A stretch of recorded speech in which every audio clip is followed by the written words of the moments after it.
kanya-kanyang pala dito ng snow sa tapat ng bahay. Tingnan nyo.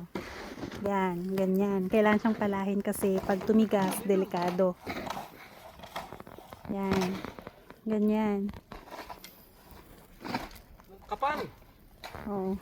Sipag na Uncle magpala.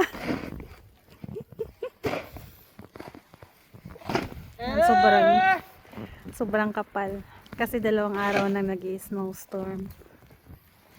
So, tingnan nyo to. Hanggang tuhod yung ano.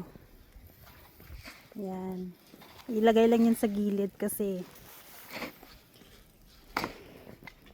Grabe. ano. Alam, kunin mo yung number. Yan. Ganyan.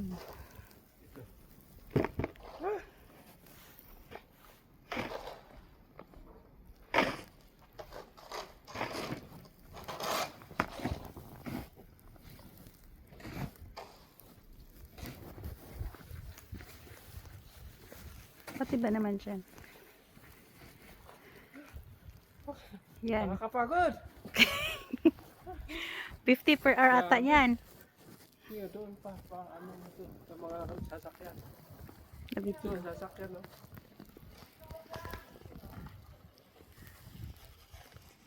Yan, grabing kapal. Kapal ng snow. Hindi na makita yung sasakyan. Dito sa bahay. Yan. Umabot na.